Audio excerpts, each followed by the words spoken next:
They would just close our eyes and கண்களை மூடி நாம் ஜெபிப்போம். pray. Father, we thank you, Lord.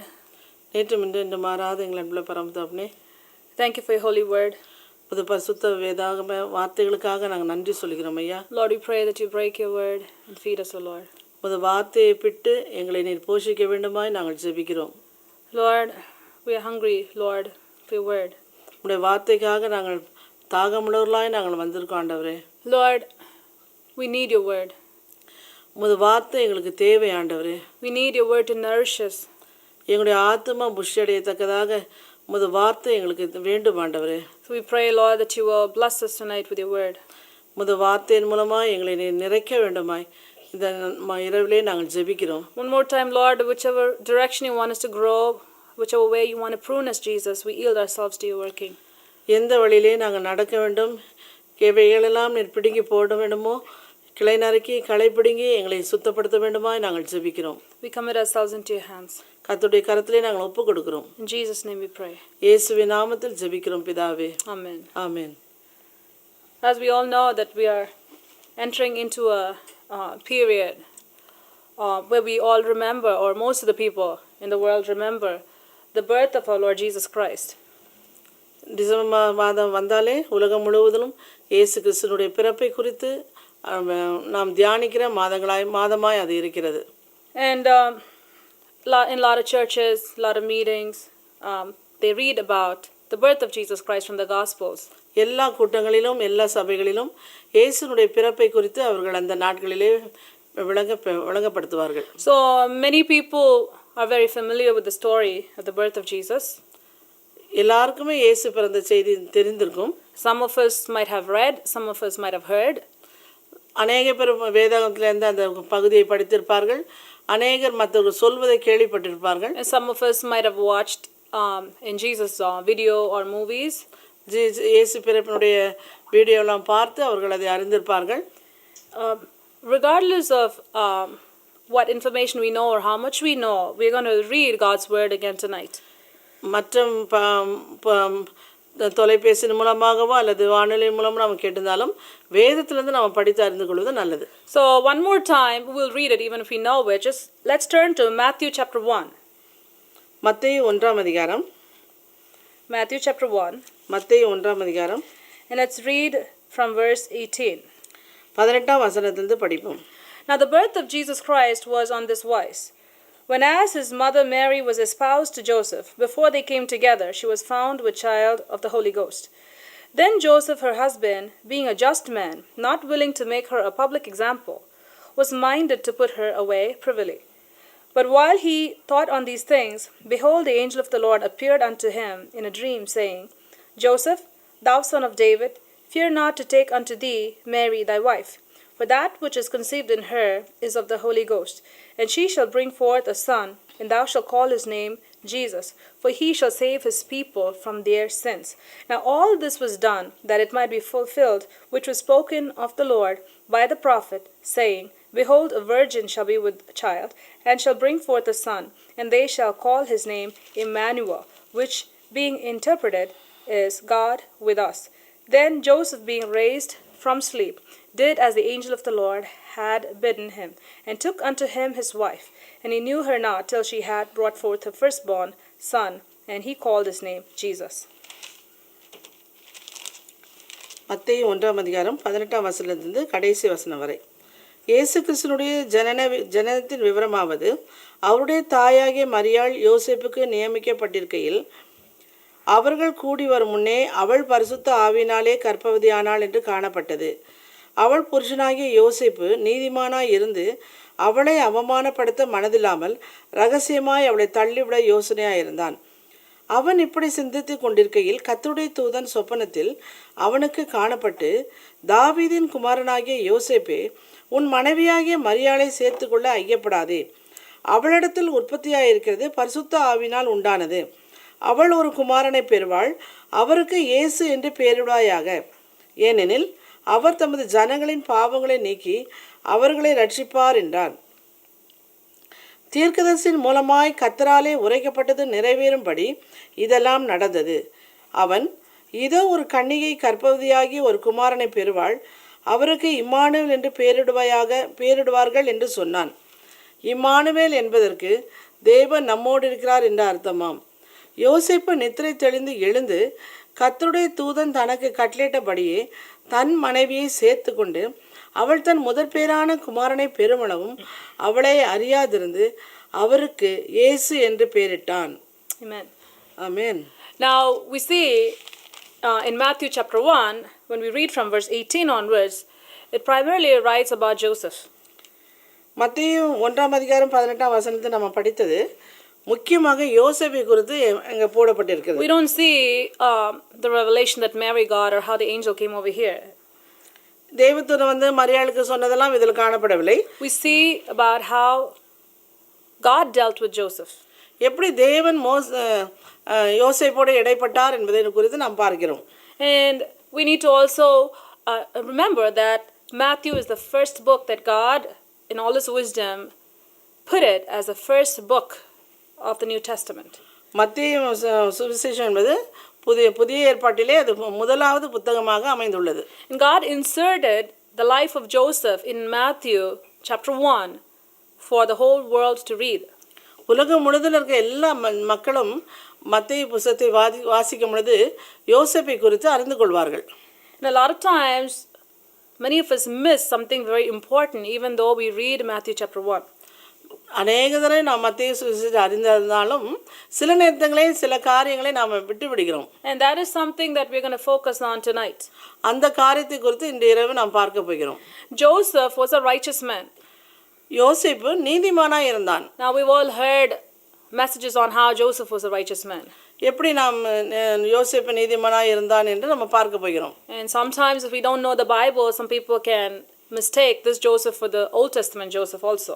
சரியாக வேதாகமத்தை படிக்காதவர்கள் இந்த யோசேப்பும் பழைய ஏற்பாட்டில் இருக்க யோசேப்பையும் சேர்த்து விடுவார்கள். So we need to know that this Joseph is not the Joseph that's mentioned in the Old Testament. இந்த யோசேப்பு பழைய ஏற்பாட்டில் குறிக்கப்பட்ட யோசேப்பு இல்லை என்பதை நாம் திட்டமாக அறிந்து கொள்ள வேண்டும். But both Josephs were righteous. ரெண்டு யோசேப்புமே கர்த்தருக்கு பயந்தவர்கள். But this Joseph happens to be the Joseph who actually took care of Jesus when he was born. இந்த யோசேப்பு இயேசு பிறந்த கர்ப்பத்தில் உற்பத்தியான முதற்கொண்டு அவனை இயேசுவை குறித்து எல்லாம் சொல்லி மிகவும் அதை குறித்து கவனமுள்ளவனாய் இருக்கிறான். So the instruction came to Joseph because he was a caretaker of the Lord Jesus Christ when he was a baby. இயேசு கர்ப்பத்தில் உற்பத்தியானது முதற்கொண்டு அவன் எப்படியாக அந்த பிள்ளை பிறக்கும் எல்லாம் எப்படியாக பாதுகாக்க வேண்டும் என்று சொல்லி ஆண்டவர் அவனுக்கு குறிப்பாக அவனை சொல்லியிருந்தார். So God made sure that he picked or he handpicked even the caretaker of Jesus Christ to be a righteous person. இயேசுவை கவனமாக வளர்க்க வேண்டும், கவனமாக பெற்றெடுக்க வேண்டும் என்று சொல்லி குறிப்பாக அவன் மிகவும் பொறுப்புள்ளவனாக இருந்தபடியால் அவனுக்கு அந்த பொறுப்பை தேவன் ஒப்பு கொடுத்தார். So both Mary and Joseph, when we read closely at their lives, that both of them feared the Lord and were righteous before the Lord.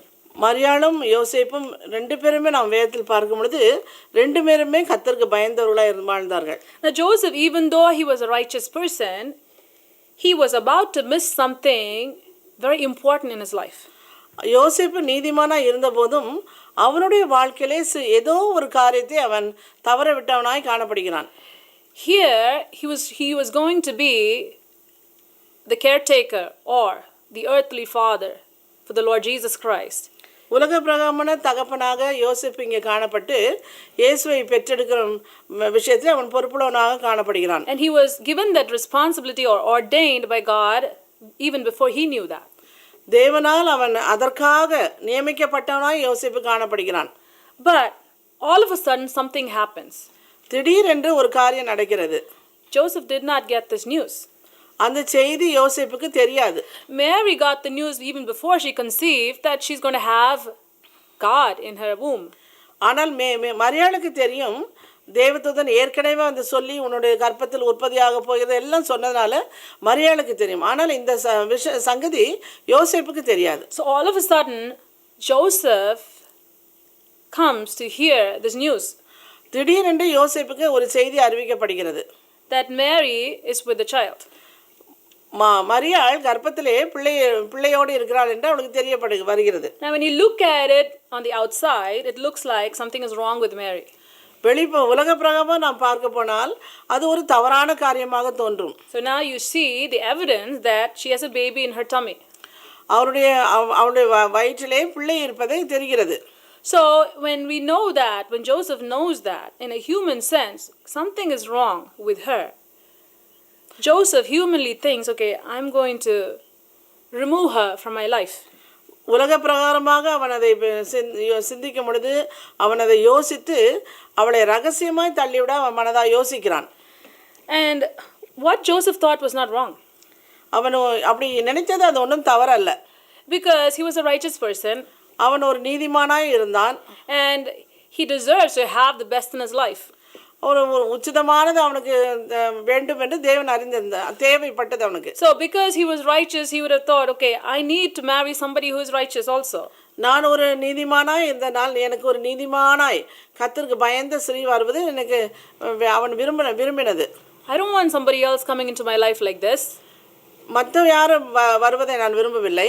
So all of a sudden it says in the Bible, a fear gripped his heart. திடீரென்று அவனுக்கு ஒரு பயம் அவன் பிடித்தது. What is happening in my life? என்னுடைய வாழ்க்கையில என்ன நடந்து கொண்டிருக்கிறது?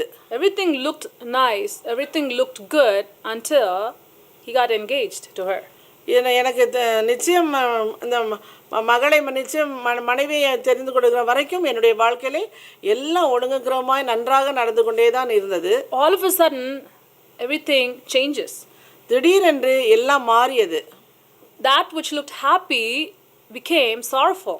அவனுக்கு சந்தோஷமா இருந்த காரியம் திடீரென்று பயத்தோடு கூடிய ஒரு துக்கமாய் மாறியது. That which he was looking with great anticipation to right now becomes like a disgust to him. ஒரு பெரிய எதிர்பார்ப்போடு அவனை கல்யாணத்துக்காக நிச்சயம் பண்ணியிருப்பான். இந்த செய்தி வந்த உடனே அவனுக்கு நேர் மாறாக அவனுடைய காரியங்கள் எல்லாம் மாறியது. But he was a righteous man. அவன் ஒரு நீதிமானாய் இருந்தான். And we see he could have actually made her a public example.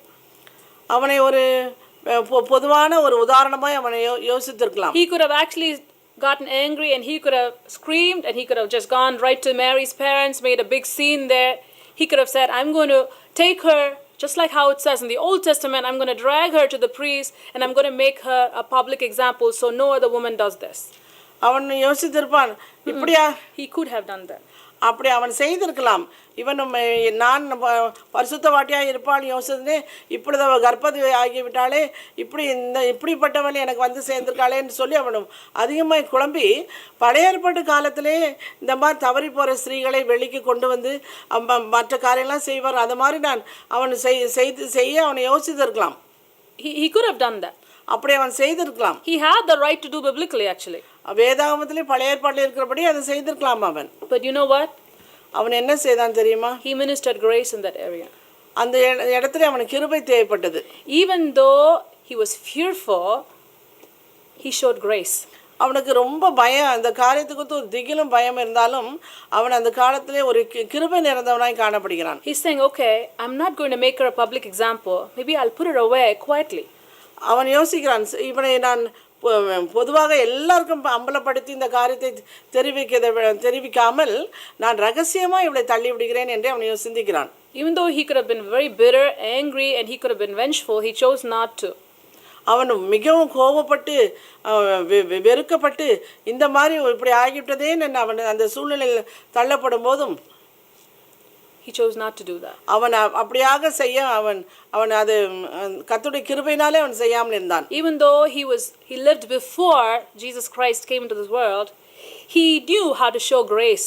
அவன் இயேசு பிறகு முன்பதாக அவன் வாழ்ந்தவனாய் இருந்தாலும் அவன் கிருபையின் பிரமாணத்தை அவன் பற்றி கொண்டவனாய் காணப்பட்டான். He showed grace toward Mary. மேரிடத்திலே அவன் கிருபையை காட்டினான். In his heart he was very tender. அவனுடைய மனதிலே ஒரு இரக்கம் நிறைந்த சுபாவம் இருந்தது. And so he is deciding, okay, I'm going to put her away privately. நான் அவளை பொதுவாக வைத்து அவமானப்படுத்தாமல் ரகசியமாய் தள்ளிவிடலாம் என்று அவன் சிந்திக்கிறான். But even with that, we need to take a caution. அப்படி செய்யும் பொழுதும் அவனுக்கு எச்சரிக்கையாக இருக்கிறான். And God comes into the scene. அந்த நேரத்திலே தேவன் அங்கே வருகிறார். He sends his angel. ஒரு தேவதூதனை அவனிடத்தில் அனுப்புகிறார். And he speaks to him while he was sleeping. அவன் நித்திரையாக இருக்கும் பொழுது அந்த தேவதூதன் அவனோடு பேசுகிறார். He is explaining what's happening with Mary. மேலிடத்துல என்ன நடக்கிறது, என்ன நடந்து கொண்டிருக்கிறது என்பதை குறித்து திட்டம் தெளிவாய் அந்த தேவதூதன் யோசேப்புக்கு அறிவித்தான். And we see Joseph was not a person who was very hasty. நாம் இங்கே பார்க்கிறோம், யோசேப்பு ரொம்ப கோவப்பட்டு தீவிரமாய் செய்கிற மனுஷனாக இங்கே இல்லை. There's something that the Holy Spirit wants to speak to us tonight. இந்த இரவிலே பரிசுத்த ஆவியானவர் நம்மோடு ஒரு காரியத்தை குறித்து பேச விரும்புகிறார். Many of us, many times when we hear different things, when we see different things, we may say, oh, I have the evidence, I have the proof, they're doing this against me, or they're not being right to me. Immediately, you don't even think whether it is true or not. You don't even wait. But you get so hasty, try to go tell everybody. நமக்கு ஏதாவது ஒரு காரியம் நடந்து விட்டால், நான் இதை பார்த்தேன், இதை நான் கண்டேன், என்னுடைய கையிலே ப்ரூஃப் இருக்குது, நான் அவங்களை அவமானப்படுத்துவேன், அவங்களை விடமாட்டேன் என்று சொல்லி அப்படியாக பழிவாக துடிக்கிறார்கள். Lot of times people, Christians, even try to use the Bible or some character as an example to support their evil behavior. சில கிறிஸ்தவர்களுக்கு இந்த மாதிரி காரியங்கள் நேரிடும் பொழுது அவர்கள் உடனே வேதாகமத்திலிருந்து ஏதாவது இந்த மாதிரி பகுதி பழிவாங்கிறது இருக்கிறதான்னு பார்த்து அதை தெரிந்து கொண்டு அதை செயல்படுத்த தீவிக்கிறார்கள். But we need to know one thing. நமக்கு ஒன்று தெரிந்து கொள்ள வேண்டும். God is a God who sees all things. தேவன் எல்லாவற்றையும் பார்த்து கொண்டிருக்கிறார் என்பதை நாம் நன்றாக அறிந்து கொள்ள வேண்டும். Here is a big case where everything looks like everything has gone wrong. எல்லாம் பார்க்கிறதுக்கு சரியாக இருக்குது, ஆனால் பார்த்தால் எல்லாம் தவறாக காணப்படுகிறது. And it would have taken 1 second for Joseph to completely miss everything God would have done if he would have been hasty, if he would have just ran, if he would have just shouted, and he would have said, I have got nothing to do with Mary, get out of my life. அவன் உலக பிரகாரமாக யோசித்து ஒரே கூச்சல் குழப்பம் பண்ணி, நான் இதை இப்படியாக என்னுடைய மனைவியாக இருக்கிறாளே என்று சொல்லி அவளை அப்புறப்படுத்த அவன் ஒரு நிமிஷம் சென்றிருக்கும். If he would have done that, he would have missed the opportunity that God would have had for him. அவன் அப்படி தன்னை கோபப்படுத்தி கொண்டு அப்படியாக அவன் அந்த காரியத்தை செய்திருந்தால் தேவன் அவனுக்காக வைத்திருந்த ஒரு பெரிய காரியத்தை அவன் இழந்திருப்பான். Number 2, he would have falsely accused a woman of God. ரெண்டாவது காரியம், தேவனுடைய மனுஷியை தவறாக அவன் புரிந்து கொண்டவனாய் இருந்திருப்பான். Lot of times we need to know we are humans and our mind is very limited. நாம் நிறைய நேரம் நாம் யோசிக்கிறோம், நான் ஒரு மனுஷி தான், எனக்கு கொஞ்சம் என்னுடைய அறிவு என்னுடைய யோசனை எல்லாம் ஒரு குறிப்பிட்ட அளவில் தான் இருக்குது அப்படின்னு நம்ம யோசிக்கிறோம். We need to have that realization. அப்படி இருக்கிறது என்பதை நாம் உணர்ந்து கொள்வது நல்லது. Because we don't know everything. நமக்கு எல்லாமே எல்லாருக்கும் தெரியும்னு சொல்ல முடியாது. We don't know everything that's happening everywhere. எல்லாம் உலகத்தில் நடக்குது எல்லாம் நமக்கு தெரியும் நம்ம யோசிக்க முடியாது. If it was happening somewhere with the people that we know, immediately these days with the telephone they would say, do you know what happened to Mary? Do you know what happened to Mary? Do you know what happened to Mary? It would have gone all over. இந்த காலத்தில் நடைபெற விதமாய் ஒரு செய்தி நாம் கேட்டுவிட்டாலே தொலைபேசி எடுத்து இதை பற்றி தெரியுமா, இப்படி தெரியுமா, இப்படி தெரியுமா, இப்படி தெரியுமா என்று சொல்லி எல்லார்கிட்ட நம்ம ஃபோன் எடுத்து அதை அம்பலப்படுத்தி விடுவோம். And there are other people who would actually give eyes and ears and feet and even life to just that one news and say, oh, I saw Mary with Andrew over there, I saw Mary over here, I saw Mary. I know Mary is a rotten woman. உடனே மற்றவர்கள் அதுக்கு கண்ணு மூக்கு காதில் எதாவது மாட்டுறதுனா அதையும் மாட்டி எல்லாம் வச்சு சொல்லி நான் அவனை அந்த பொண்ணு அங்கே பார்த்தேன், அங்கே அவனோட போனதை பார்த்தேன், இப்படிலாம் கதை சொல்லுவாங்க. We have to be very careful. நம்ம மிகவும் கவனமாக இருக்க வேண்டும். We have to be very careful with what we see or with what we hear. நாம் என்ன காதில் கேட்கிறோம், என்ன கண்ணால் பார்க்கிறோம் என்பதை குறித்து மிகவும் கவனமாக இருக்க வேண்டும். Whatever we hear is not always going to be the truth. Whatever we see, even if we see it with our own eyes, may never be 100% true. நாம் காதில் கேட்பதும் நம் கண்ணால் பார்ப்பதும் 100% சரி என்று நாம் சொல்ல முடியாது. Only God sees everything as it is. தேவன் பார்ப்பது ஒன்றுமே சரியாக இருக்கும். When everyone looked externally, Mary looked like she was guilty. எல்லாரும் யோசிக்கிறார்கள் மேரி தவறான ஒரு பொம்பளை அப்படின்னு சொல்லி. But God knows she was a righteous person. ஆனால் தேவன் அவளை ஒரு நீதிமானாக அவளை கண்டார். How did Joseph handled the situation? எப்படி யோசேப்பு இந்த காரியத்தை அவன் பொறுப்பெடுத்து நடத்தினான் என்று பார்ப்போம். With much grace. அவனுக்கு அதிகமான கிருபை தேவைப்பட்டது. In your life and in my life, if we see things happening in a wrong way, things are taking a wrong turn, the first thing you and I need to do is show grace. இதே சூழ்நிலை நம்முடைய குடும்பங்களில் ஏற்படும் பொழுது நாம் தவறான முடிவோ தீவிரமான செயலோ செய்யாமல் கிருபை காட்ட வேண்டும், இரக்கத்தை காட்ட வேண்டும். Show grace and allow the Lord to work. இரக்கத்தை அந்த இடத்துல காண்பித்து தேவனே நீர் கிரியை செய்யும் என்று அவருக்கு விட்டு கொடுக்க வேண்டும். Now I am not talking about children who are living an immoral life and telling the parents to close your eyes to that. வாலிப பிள்ளைகள் தவறாக நடந்து கொண்டு இதெல்லாம் பார்க்கக்கூடாது, இதெல்லாம் காணக்கூடாதுன்னு சொல்ற பெற்றோரிய பிள்ளைகளை குறித்து நான் பேசவில்லை. I'm not telling that, okay, if the children are being immoral, parents close your eyes, show grace. That's not what I'm talking about. பிள்ளைங்க தவறாக போகும் பொழுது பெற்றோர் கண்ணை மூடிக்கொண்டு அங்க இரக்கம் காட்டுறாங்களே, அதை நான் சொல்லவில்லை. That needs a good talk to the children. That needs discipline for the children. அந்த தவறாக போகும் பிள்ளைகளை குறித்து நாம் கண்ணை மூடிக்கொண்டு இரக்கம் காட்டாமல் அவருடன் உட்கார்ந்து பேசி அவர்களுக்கு சரியா தவறா எது என்று விளங்கப்படுத்த வேண்டும். We need to give them instruction. அவர்களோடு பேசி காரியங்களை விளங்கப்படுத்த We வேண்டும். need to show by our lives how to live godly. நம்ம கர்த்தருடைய பிள்ளைகளா எப்படி வாழ வேண்டும் என்பதை குறித்து நம்ம விளக்கமா அவர்களுக்கு சொல்ல வேண்டும். People who live an ungodly life cannot expect your children to live godly. தவறாக வாழ்ந்த கர்த்தருக்கு பிரியமில்லாத வாழ்ந்தவர்கள் பிள்ளைகளிடத்தில் போய் அப்படி பேச முடியாது. So we need to live a godly life. நாம் கர்த்தருக்கு பயந்தவர்களாய் வாழ வேண்டும். And then we need to give proper instruction to our children to lead a godly life. பிள்ளைகளிடம் நாம் எப்படி பரிசுத்தமாய் வாழ வேண்டும், எப்படி பாவத்துக்கு விலகி ஓட வேண்டும் என்று சொல்லி பிள்ளைகளிடம் பேச வேண்டும். But when you hear gossip, what do? ஆனால் மற்றவர்களை குறித்து நம்ம அர்த்தம் இல்லாமல் அனாவசியமாக பேசுவதை நாம் நிறுத்த வேண்டும். Do you know what happened here? Do you know what happened there? Do you know what happened here? When you hear that, what do? நாம் ஏதாவது காதில் கேட்டோம்னா அங்கே இப்படி நடந்தது தெரியுமா, அங்கே இப்படி அவங்க சொன்னதை கேள்விப்பட்டீங்களான்னு சொல்லி நம்ம தொடர்ந்து பேசக்கூடாது. Some people get very excited when they hear stories. சில காரியங்களை குறித்து மற்றவங்க கேள்விப்பட்ட உடனே அவங்க ரொம்ப எக்ஸைட் ஆகி எல்லார்ட்டையும் பேச ஆரம்பிச்சிருவாங்க. They cannot even wait until they put the phone down. அந்த ஃபோனை கீழே வைக்கிறதுக்குள்ளே கூட அவங்களுக்கு அது பொறுக்க முடியாது. அவங்களுக்கு அடுத்தவங்களும் சொல்கிறதுக்கு their mind will be raising, thinking, oh, I need to call this person, I need to email this person, I need to know, do you know it happened in their house?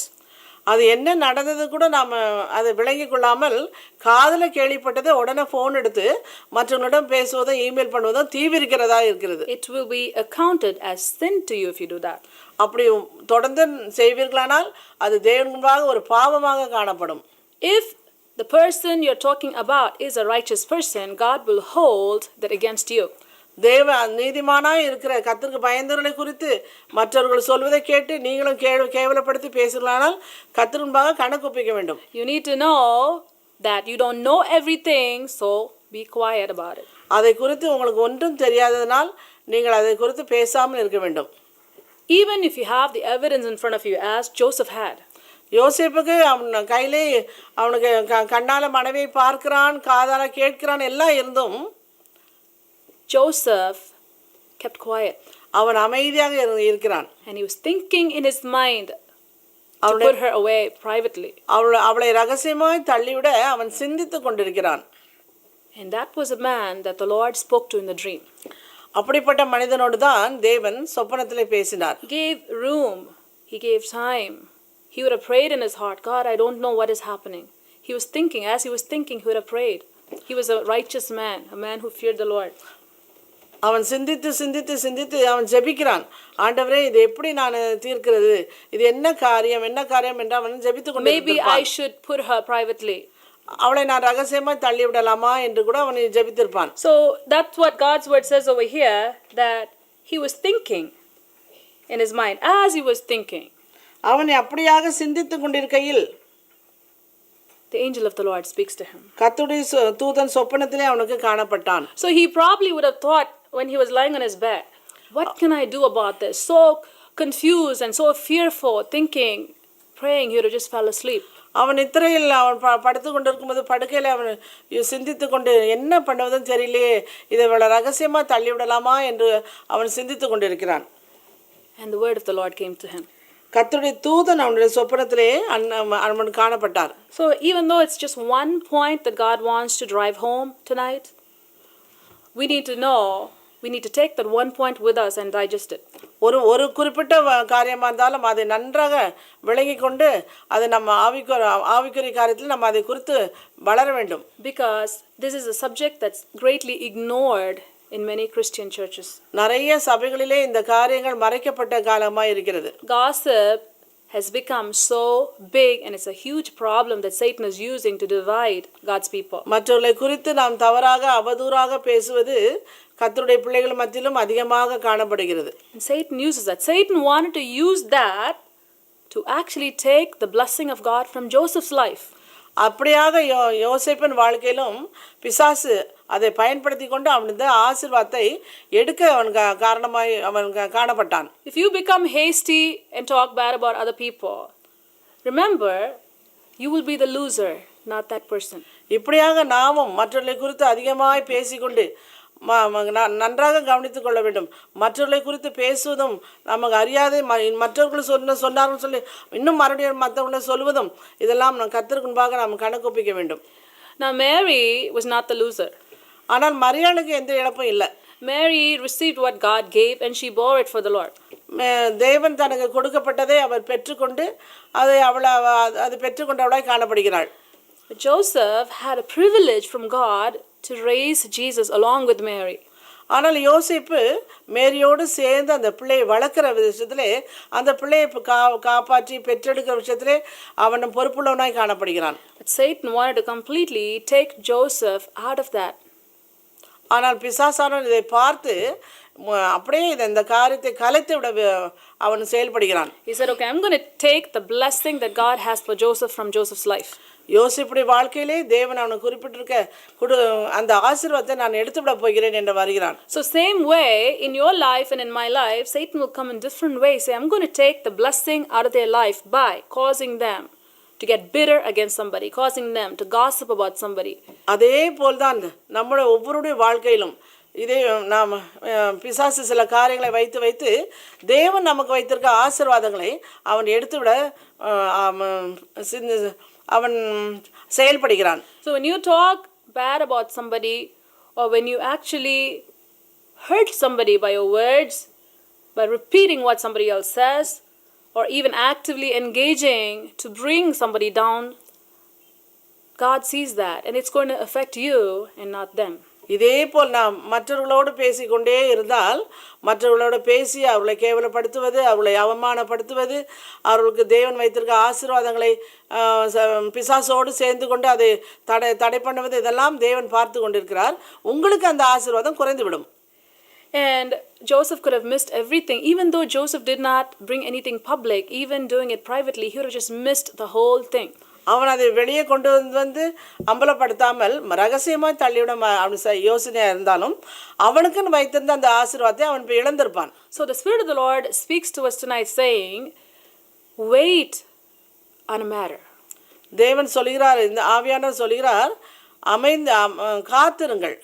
Whatever you hear, whatever you see, don't take it right away and don't give emotions and don't give Satan room to work through your emotions to lose the blessing that God has for you. ஆவியானவர் சொல்கிறார், என்ன பார்த்தாலும் என்ன கேட்டாலும் அவசரமாய் மற்றவரிடம் அதை குறித்து பேசி தேவன் உங்களுக்கு வைத்திருக்கும் ஆசீர்வாதங்களை இழந்து போக வேண்டாம் என்று ஆவியானவர் சொல்கிறார்.